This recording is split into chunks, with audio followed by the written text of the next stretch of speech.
You can't stay focused, not because you're weak, not because you're lazy, and not because you lack discipline. You can't stay focused because you don't know why you're doing what you're doing. And when your purpose is unclear, your attention fractures. You scroll, you delay, you start and stop. This audiobook is not about motivation. It's not about hacks. It's about alignment.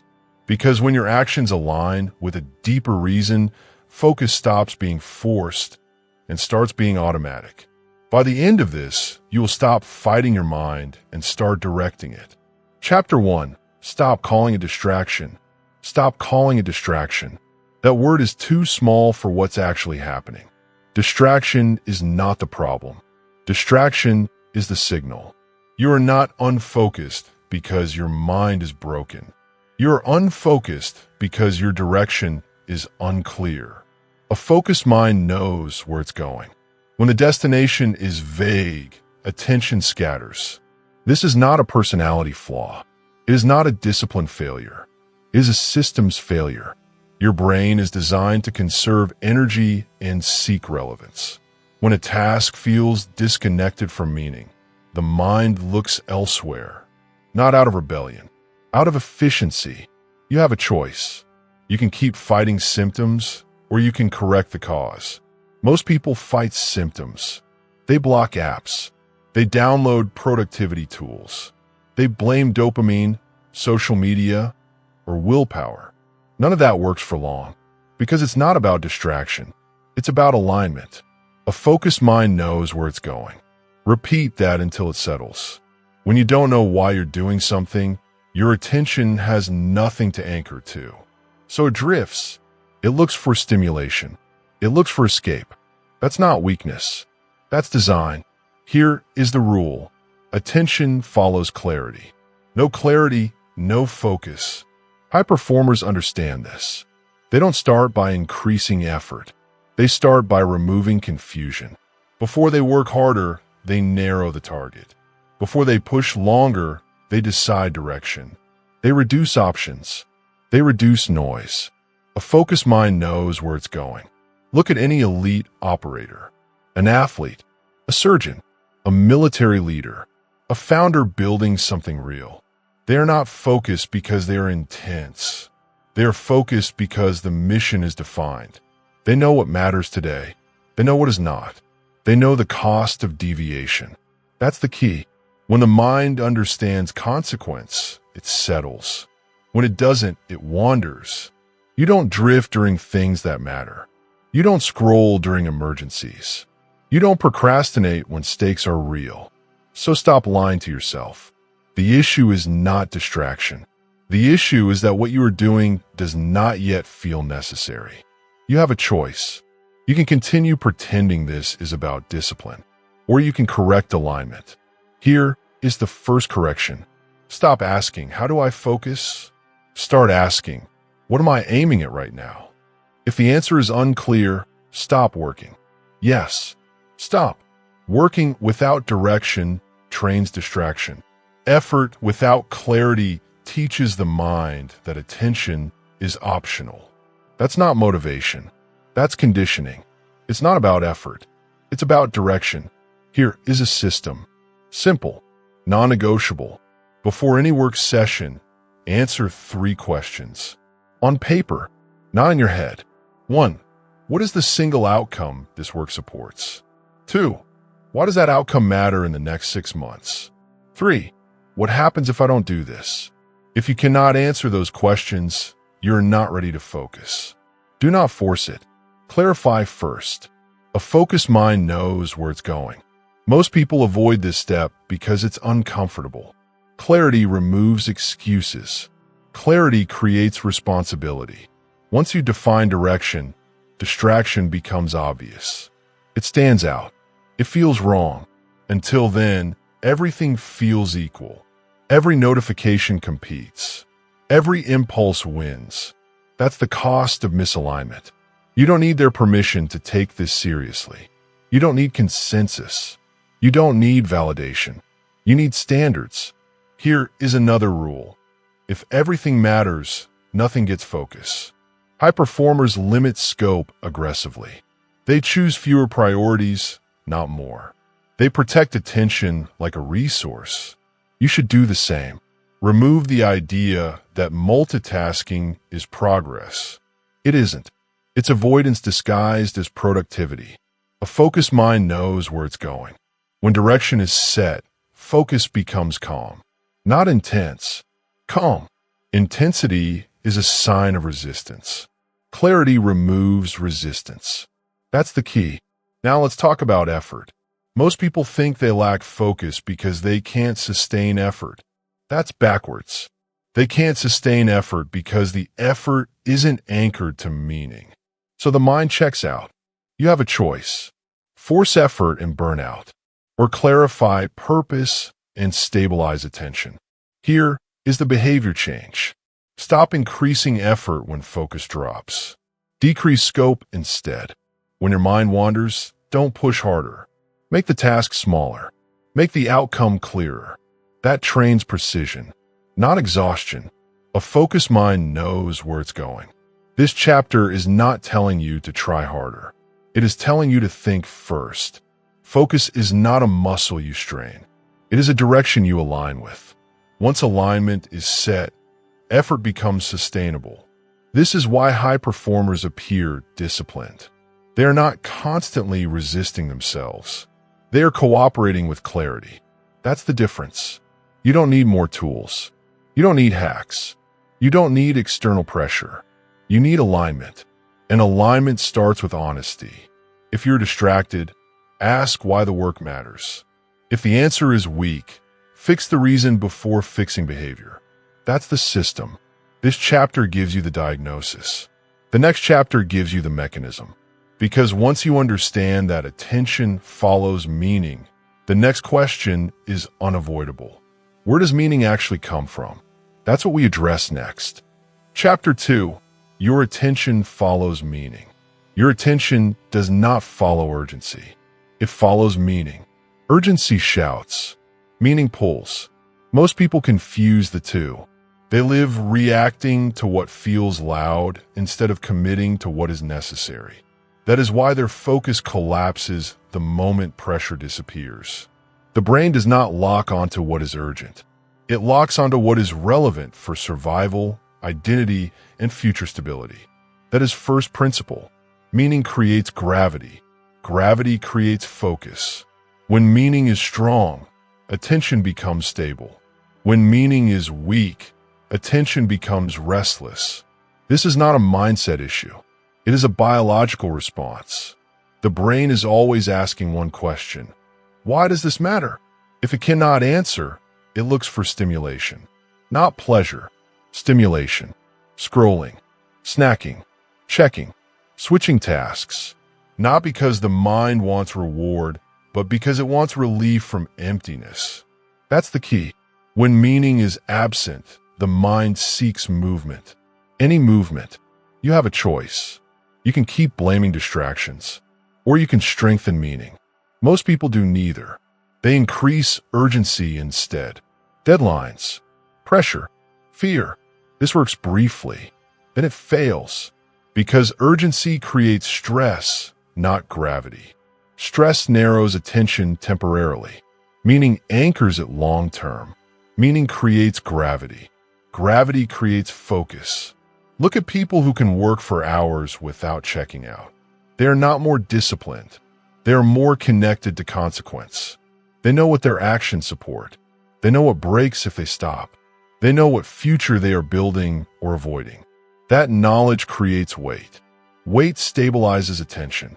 This is why fake urgency is exhausting. It requires constant force. Meaning does not. Here is the rule. If you must constantly remind yourself to focus, the meaning is insufficient. That is not an insult. It is information. You don't need their permission to accept this. You don't need to justify it. You need to respond to it. Most people try to care more. That is useless.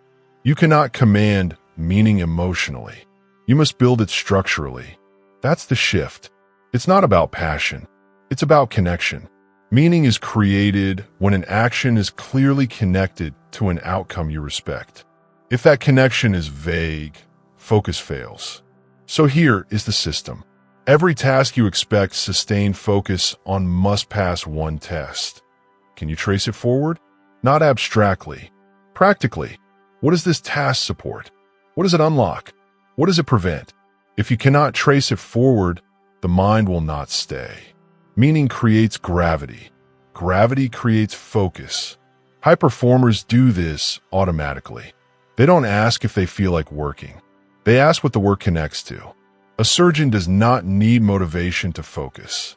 The consequence is clear. An athlete does not debate training. The outcome is defined. An operator does not drift mid-mission. The cost of error is real. You may not have life or death stakes, but you still have consequences. Financial, reputational, personal. Most people avoid naming them. That avoidance weakens meaning. You have a choice. You can keep your consequences vague and stay distracted, or you can name them and stabilize focus. Here is another rule. Vagueness is the enemy of attention. When goals are fuzzy, effort fragments. When timelines are loose, urgency becomes noise. When outcomes are unclear, the mind disengages. Clarity sharpens relevance. Relevance anchors attention. That's the key. Now understand this. The mind does not tolerate emptiness. If meaning is weak, it fills the gap with stimulation. That is not indulgence. That is compensation. So blocking stimulation without strengthening meaning will always fail. You remove one outlet, the mind finds another. This is why restriction-based productivity systems collapse. They treat symptoms. You are not meant to be bored into discipline. You are meant to be pulled by relevance. Meaning creates gravity. Gravity creates focus. Here is the behavior change. Before demanding focus, define necessity. Ask yourself, what breaks if this doesn't happen? What slows down? What becomes harder in 3 months? If the honest answer is nothing, then the task does not deserve deep focus. Reduce it, automate it, or eliminate it. Do not lie to yourself. Focused people are ruthless about where they invest attention. They do not pretend everything matters. They decide. You don't need their permission to do the same. Another rule. Focus is reserved for what compounds. Tasks that create future leverage deserve attention. Tasks that only maintain status deserve efficiency. Confusing the two drains focus. This is why busy people are unfocused. They mistake motion for meaning. Motion without meaning produces fatigue. Meaning without motion produces regret. The balance is alignment. Meaning creates gravity. Gravity creates focus.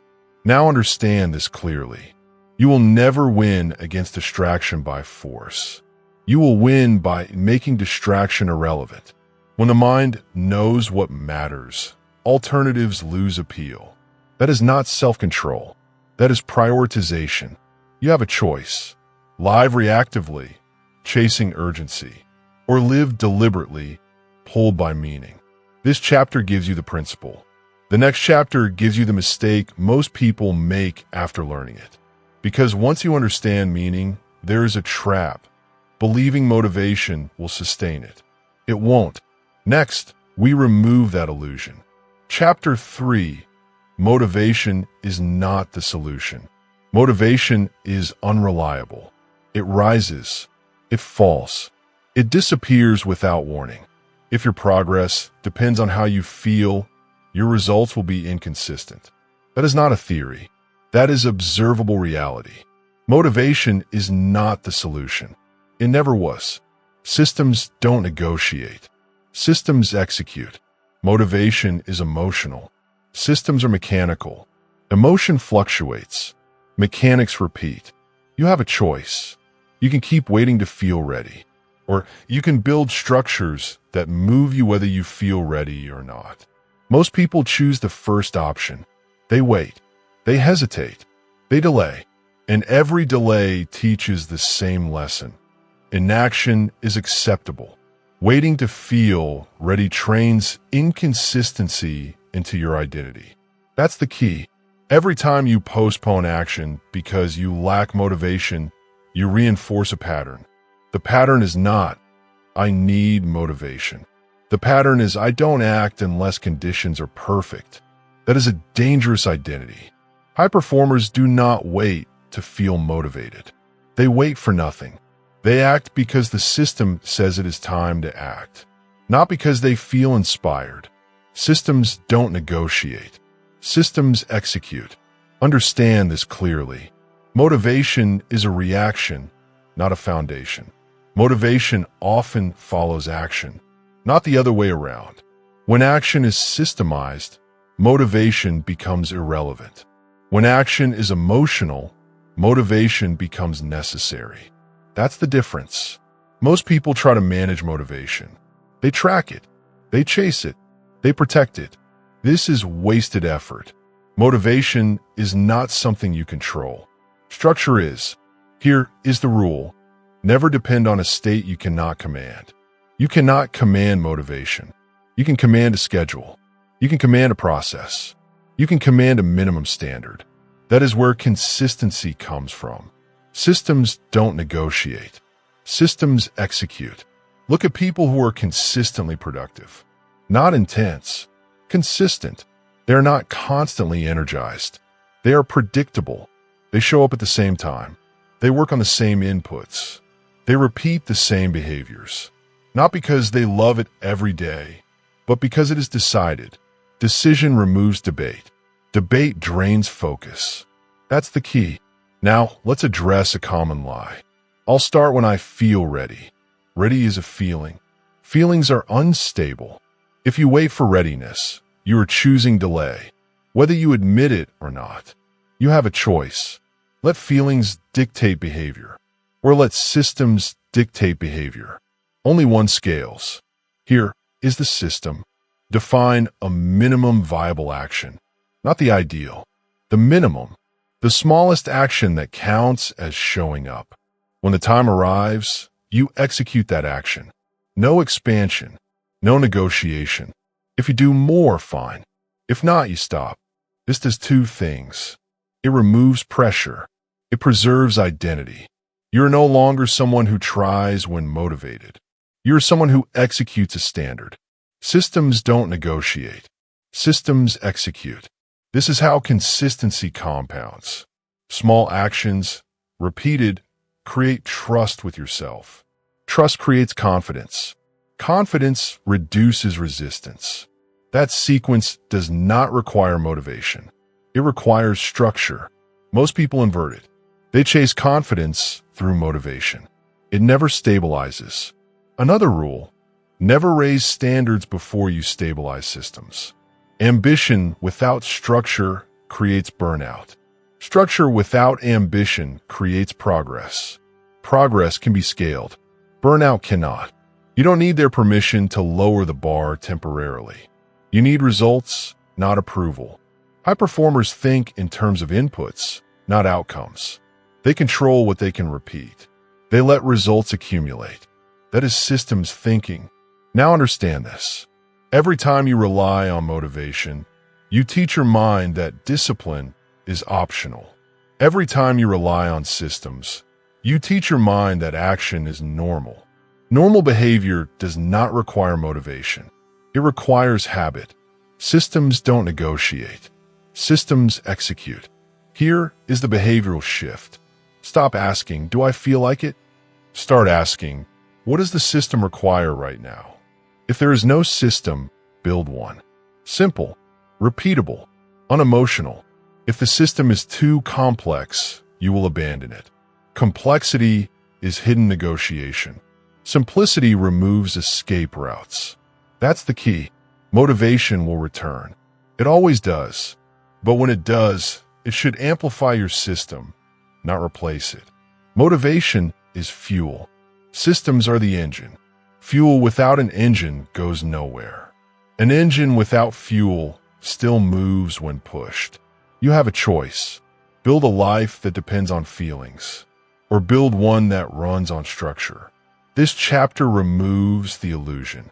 The next chapter exposes the cost of not knowing why your systems exist at all, because systems without a defined purpose eventually collapse. Next, we confront that cost directly.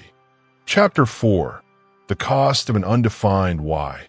An undefined why is expensive, not emotionally, operationally. When you do not define your own reason, you borrow one. From culture, from peers, from timelines that are not yours. Borrowed purpose produces borrowed focus. You may still work. You may stay busy, but your attention will fracture. Because the goals are not anchored to you. They are imported. This is not subtle. It shows up as noise. Mental noise. Comparison. Second-guessing. You start asking questions that don't matter. Am I behind? Should I be further? Is this the right path? Those questions drain attention. They create friction before work even begins. That's the key. When the why is unclear, every input competes. Every opinion matters. Every metric feels relevant. Focus collapses under that weight. Borrowed purpose produces borrowed focus. Most people never stop to define their own why. They inherit it. Graduate by this age. Earn this much. Achieve this title. None of those are wrong, but they are not neutral. When you adopt them without inspection, you accept their timelines and standards. Those standards create pressure. Pressure creates urgency. Urgency creates reactivity. Reactivity kills focus. You have a choice. Live inside borrowed expectations. Or define your own criteria. High performers define their own. They decide what matters now. They decide what can wait. They decide what success looks like at this stage. That decision removes noise. Borrowed purpose produces borrowed focus. Here is the rule. If you don't choose your standards, you will be judged by everyone else's. That judgment may be imaginary. It does not matter. The mind reacts as if it is real. Comparison enters. Energy leaks. Attention splits. This is why people feel busy but unproductive. They're trying to satisfy too many invisible judges. You don't need their permission to exit that game. Here is another rule. Clarity is exclusion. When you define your why, you exclude paths. You exclude timelines. You exclude metrics that are not relevant. That exclusion is uncomfortable. It feels like missing out, but creates focus. Borrowed purpose produces borrowed focus. Now understand this clearly. An undefined why forces constant reevaluation. Is this right? Should I pivot? Am I wasting time? Those questions never end because there is no reference point. Without a reference point, every decision is heavy. Decision fatigue sets in. Focus degrades. High performers eliminate unnecessary decisions. They do not debate direction daily. Direction is set. Execution varies. That's the difference. You have a choice.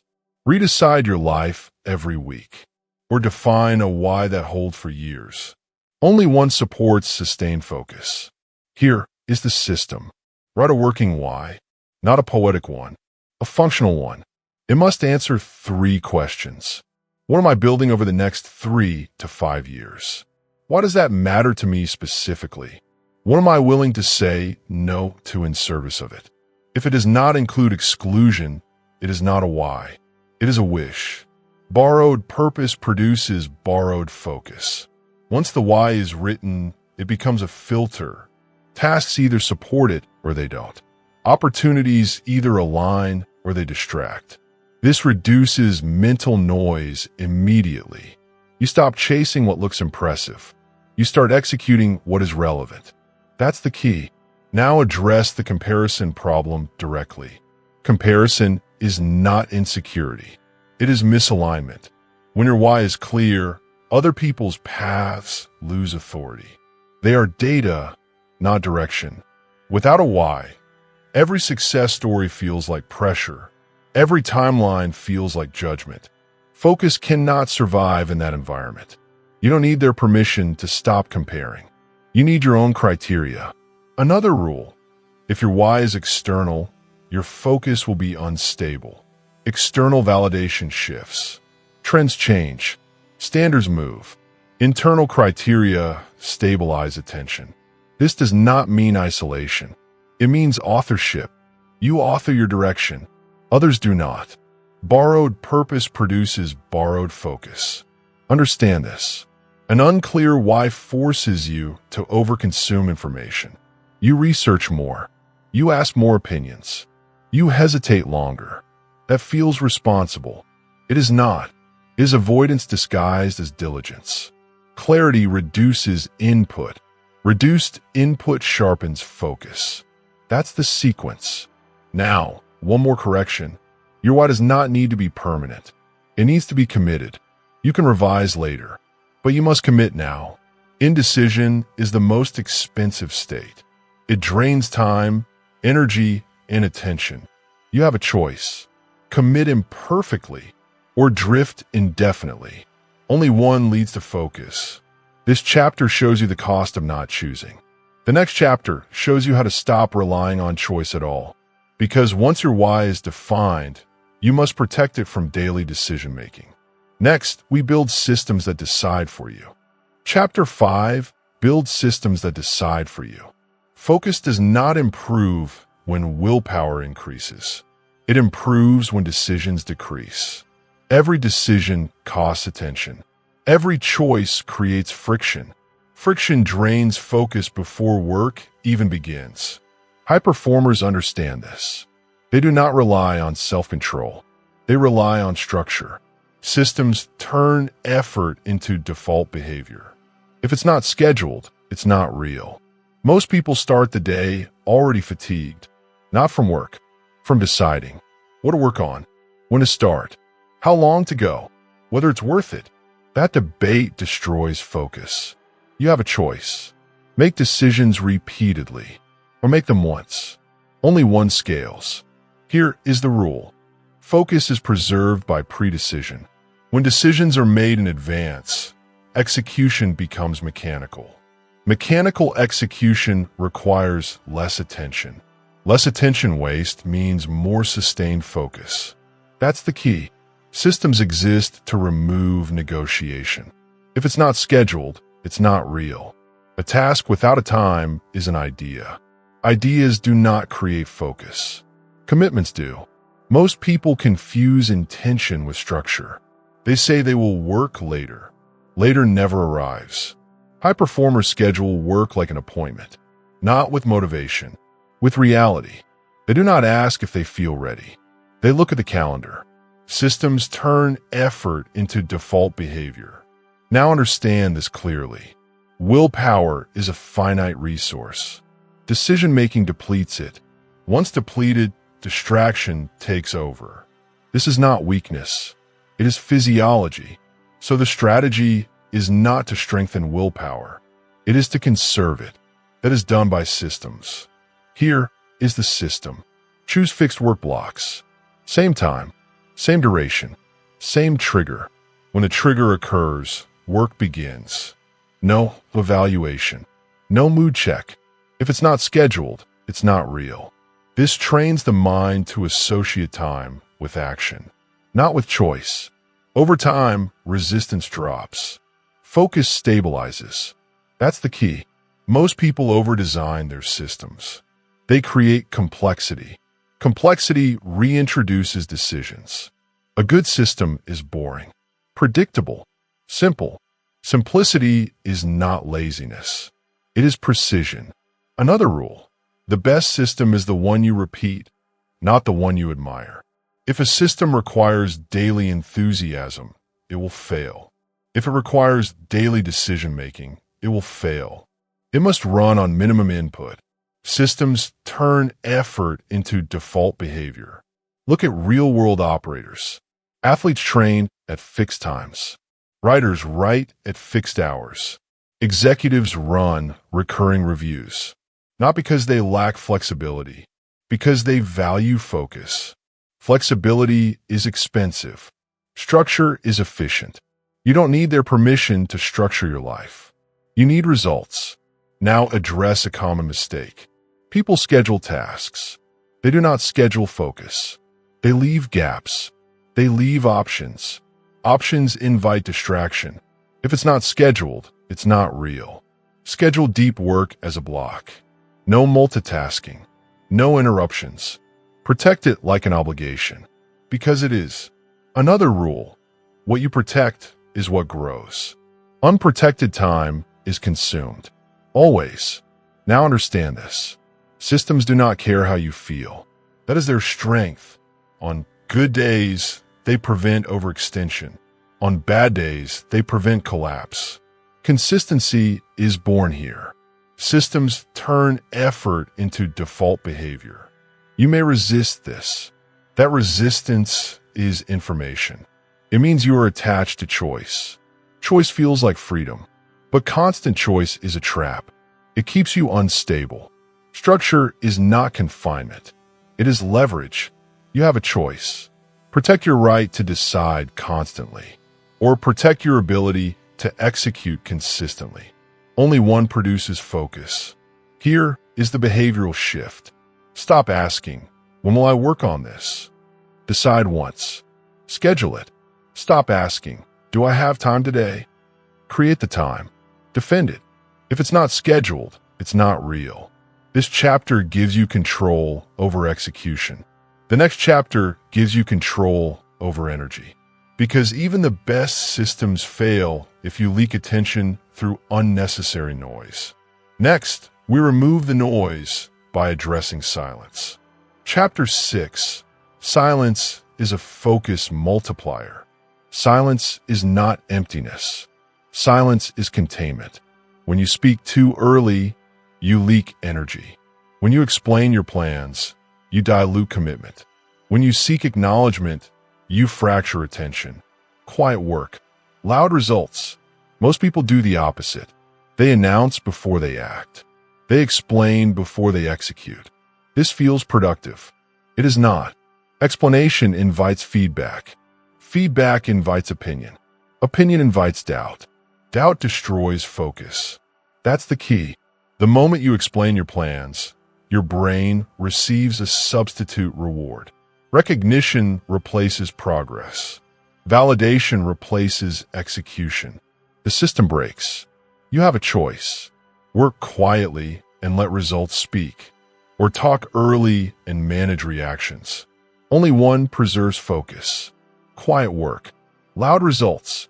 High performers are selective with speech, not secretive, disciplined. They understand a simple rule. Energy spent explaining is energy not spent executing. This is not about arrogance. It is about containment. When plans are internal, attention stays internal. When plans are external, attention splits. Now understand this clearly. The mind craves closure. When you talk about a goal, the mind partially checks it off. It feels progress without effort. That false completion reduces urgency. Urgency fades. Focus weakens. This is why talking feels satisfying and working feels heavy. One gives immediate relief. The other gives delayed reward. Quiet work. Loud results. Silence protects the delay. It preserves the tension necessary for execution. Most people cannot tolerate that tension, so they release it through explanation. You don't need their permission to stay silent. You need discipline. Here is the rule. Do not speak about work that is not finished. Not because others are against you, because your mind is vulnerable. Speech opens loops. Open loops drain attention. High performers close loops through action, not conversation. That's the difference. Now address validation directly. Validation is not encouragement. It is dependency. When you rely on others to confirm your direction, your focus becomes conditional. Conditional focus is unstable. Silent progress removes validation seeking. Without validation seeking, attention consolidates. Quiet work. Loud results. Look at real operators. They update after results exist, not before. They do not crowdsource belief. They execute. This is why they appear confident. Confidence follows evidence. Evidence requires silence. You have a choice. Seek reassurance or build proof. Only one compounds. Here is another rule. If you need to explain your plan, it is not yet solid. Solid plans tolerate silence. Fragile plans require affirmation. Do not confuse sharing with clarity. If you cannot execute quietly, you are not aligned. That's the key. Now understand the cost of noise. Noise is not just sound. It is unnecessary input. Messages, opinions, updates, reactions. Each one pulls attention outward. Focus requires inward pressure. This is why solitude has always been linked to mastery, not isolation.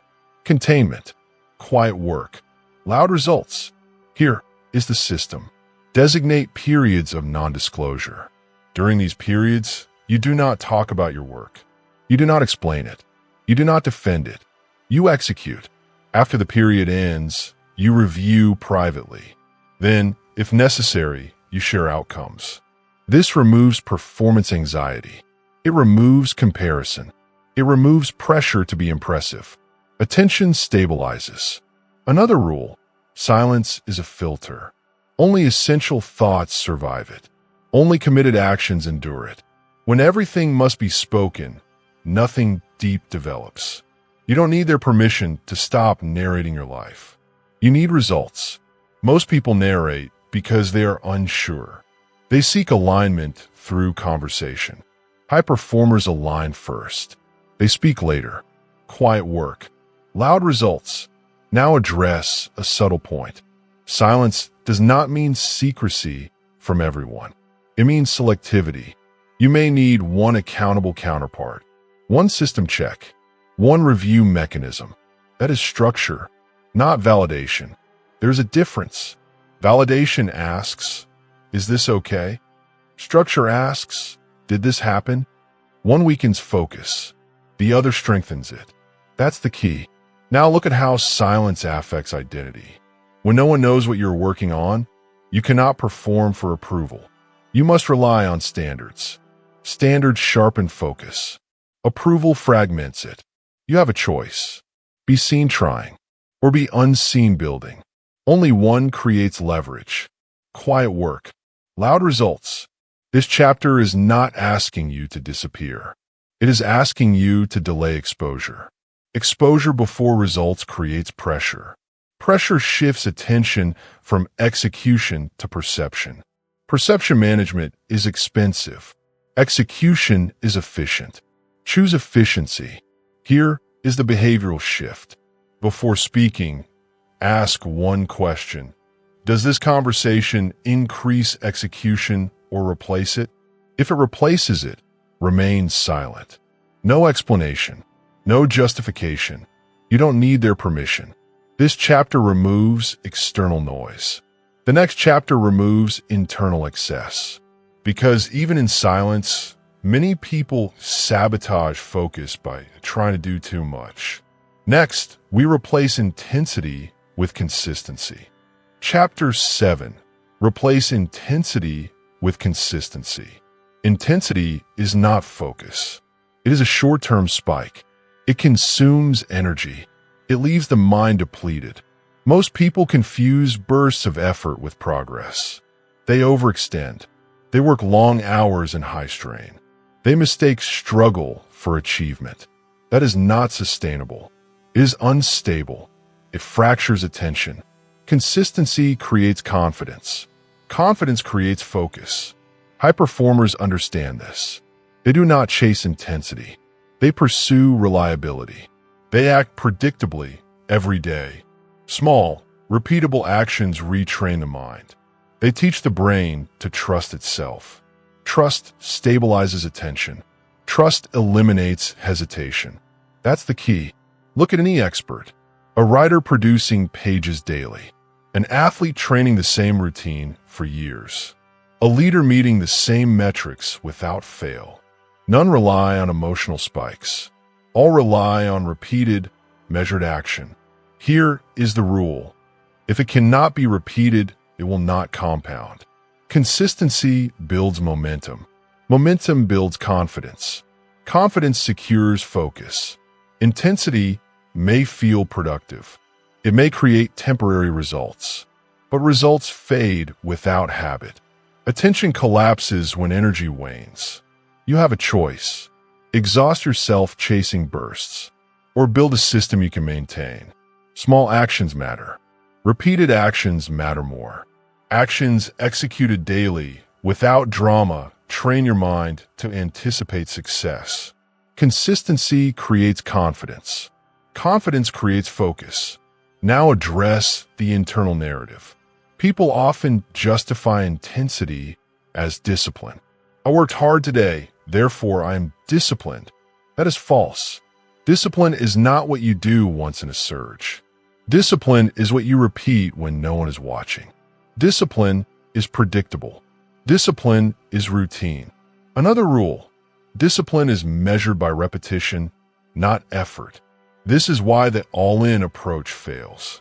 Burnout follows. Attention fractures. Momentum collapses. Consistency removes that volatility. It regulates effort. It stabilizes focus. Here is the system. Choose one minimum action per day toward your goal. Do it at the same time, in the same way. Do not negotiate. Track completion. No evaluation. No overanalysis. The mind begins to trust the process. Trust produces calm. Calm produces deep focus. Consistency creates confidence. Confidence creates focus. Another consideration: avoid overcomplicating systems. Complexity invites procrastination. It invites excuse. It invites doubt. Simplicity amplifies repetition. Repetition builds trust. Trust sharpens focus. You don't need motivation to execute. You need a predictable process. High performers do not rely on rare inspiration. They rely on a repeated standard. That is why they appear unstoppable. Not because they push harder, because they push regularly. Consistency creates confidence. Confidence creates focus. Now address setbacks. Setbacks will happen. Intensity collapses under pressure. Consistency endures. One missed day is noted. The system continues. The habit persists. The mind observes reliability. It internalizes capability. Confidence strengthens automatically. That is the key. Your attention cannot thrive under volatility. It thrives under predictability. Consistency is predictability. You have a choice. Chase dramatic progress that burns you out, or choose small, repeatable actions that compound. Only one secures focus. Here is the behavioral shift. Reduce every task to its smallest repeatable component. Schedule it. Execute it daily without negotiation. No drama. No bursts. No heroics. Consistency creates confidence. Confidence creates focus. This chapter teaches stability over intensity. The next chapter teaches elimination, removing what competes with your focus. Because even consistent effort fails if attention is divided. Chapter 8. Eliminate mental clutter ruthlessly. Too much thinking kills focus. Too many goals dilute attention. Too many inputs delay execution. The mind cannot manage everything at once. It fragments. It hesitates. It drifts. Less input. Fewer targets. Deeper work. Clarity is not accumulation. It is subtraction. You remove noise before adding tasks. Most people do the opposite. They pile more goals. They chase every opportunity. They consume more information, all in the name of progress. This is chaos disguised as productivity. Here is the rule. If it does not directly support your why, eliminate it.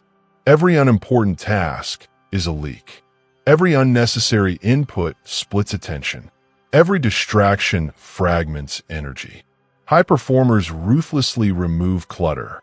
They ask, does this matter now? If no, it is gone. Less input, fewer targets, deeper work. Information is not power. Filtered information is. Goals are not power. Aligned goals are. Noise is invisible but lethal. It delays decision-making. It delays execution. It erodes confidence. Another rule: if you feel overwhelmed, you are carrying too much that is irrelevant. You cannot focus while juggling 50 threads. Focus requires subtraction first, then addition. Here is the system. Write down everything you are pursuing. Every task, every project, every commitment. For each item, ask, does this contribute meaningfully to my defined why? If the answer is no, remove it. No compromise. No rationalization. No exceptions. Less input. Fewer targets. Deeper work. Next, evaluate ongoing commitments. Recurring obligations are often the largest drains. Ask, is this necessary? Is this a leverage point? If not, eliminate or automate it. High performers do not try to multitask effectively. They remove the need to multitask. This is subtraction as strategy, not limitation, not laziness. Discipline. Another key, mental input. Do not read, watch, or consume endlessly. Filter aggressively. Every external stimulus competes with internal focus. Less input, fewer targets, deeper work. Now address internal clutter. Internal clutter is worry, indecision, and self-doubt. It arises when priorities are unclear. It arises when attention is scattered. Ruthlessly subtract non-essential thoughts. Capture what matters. Discard the rest. Here is the behavioral rule. If a thought does not move you closer to execution, let it go.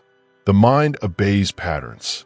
If it practices focus on irrelevant matters, it will default to distraction. If it practices focus on critical priorities, it will stabilize. Less input, fewer targets, deeper work.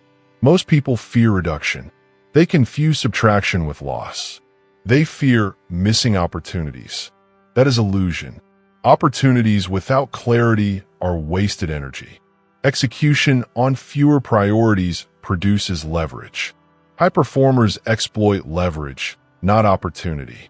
Now understand this. Elimination is the foundation of deep work. Without subtraction, consistency collapses. Without subtraction, alignment is meaningless. Your attention is a resource. Spend it ruthlessly. Direct it deliberately. Less input, fewer targets, deeper work. You have a choice. Carry every task and be shallow, or remove distractions and be deep. Only one produces mastery. This chapter teaches subtraction. The next chapter teaches identity, the internal system that preserves focus automatically. Because even with clutter removed, attention will wander if your behavior is not aligned with who you are. Chapter 9. Identity is the ultimate focus system. Focus is not a skill. It is a reflection of identity.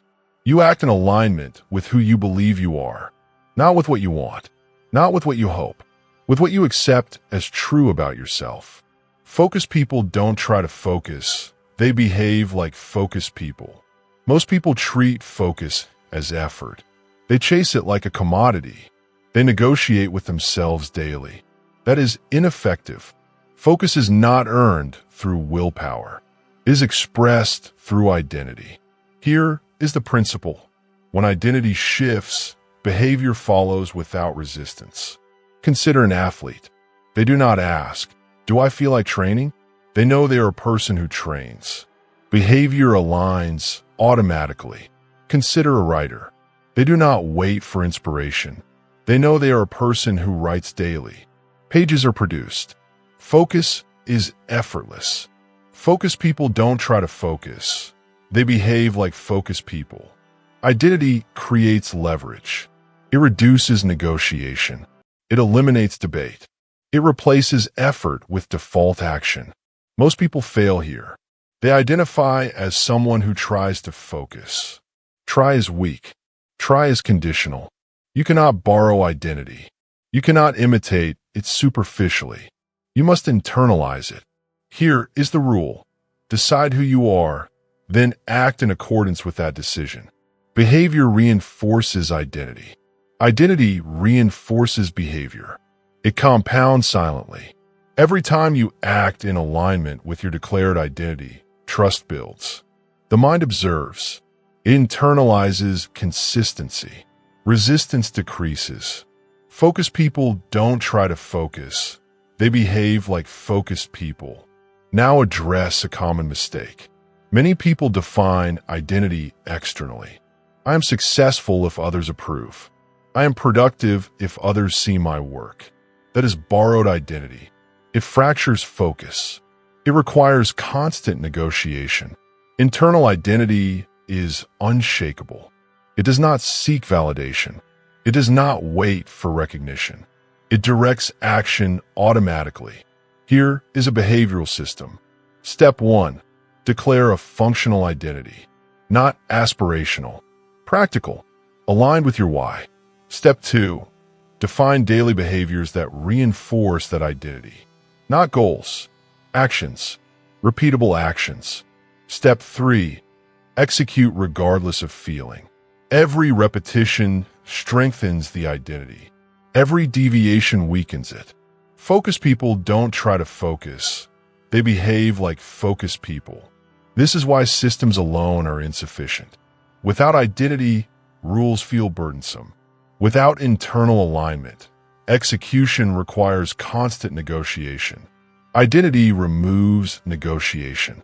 Identity preserves focus automatically. Another rule: your behavior is only as stable as your self-concept. Change your self-concept. Behavior shifts without resistance. High performers understand this. They do not debate focus. They embody it. You have a choice. Be someone who negotiates attention constantly, or be someone whose identity dictates focus naturally. Only one produces effortless consistency. Now, a subtle point. Identity interacts with every system you build. Without alignment, systems fail. When your identity is fixed, systems execute automatically. Identity is the ultimate leverage point. Change it, and focus is no longer fragile. Focused people don't try to focus. They behave like focused people. This chapter concludes the internal foundation. The next chapter addresses daily practice. How to transform identity, systems, and purpose into an unbroken focus routine. Because identity is stable, but practice compounds. Chapter 10. Focus is a daily practice, not a breakthrough. Focus is not a destination. It is a daily practice. There is no final breakthrough. There is only recommitment. Most people treat focus as an event, a surge, a rare moment of clarity. They wait for inspiration. That is a mistake. You don't rise to clarity. You return to it. Every day, attention must be reset. Systems must be maintained. Standards must be enforced. Even the best systems fail when neglected. Even the strongest identities weaken without repetition. Even a clear why fades when ignored. That is the cost of assuming focus is permanent. Here is the rule. Daily repetition compounds where inspiration cannot. Every morning, recommit to your purpose. Review your systems. Remove distractions. Confirm alignment with your identity. You don't need a dramatic moment. You need consistency. You need execution. You don't rise to clarity. You return to it. High performers understand this. They review priorities. They protect time blocks. They execute small, repeatable actions consistently. They do not rely on peaks of motivation. They rely on persistent practice. Another rule: neglect is the enemy of focus. Skip a day. The system weakens. Attention fragments. Momentum halts. Return immediately. Do not rationalize absence. Recommit now. You have a choice. Ignore practice and drift, or perform daily and stabilize focus. Only one produces mastery. Remember the lessons of this audiobook. Your distraction is not laziness. It is misalignment. Meaning creates gravity. Gravity creates focus. Motivation is unreliable. Systems execute. Borrowed purpose fractures attention. Your why must be defined. Eliminate noise. Protect energy. Act in alignment with identity. Consistency compounds. Subtraction sharpens clarity. Silence preserves power. You don't rise to clarity. You return to it. Focus is built daily. It is strengthened by repetition. It is preserved by discipline. Now, the final challenge. Take 1 hour today. Define your why clearly. Choose your top priority. Execute without distraction. Repeat tomorrow. Repeat the next day. Make this non-negotiable. If you follow this, focus will no longer be fleeting. It will be the default. And finally, if you found value in this audiobook, subscribe to the channel now. Every week, we release authoritative, long-form content designed to build discipline, focus, and self-mastery. No hype, no shortcuts, only systems you can execute daily. Subscribe and return. Focus awaits.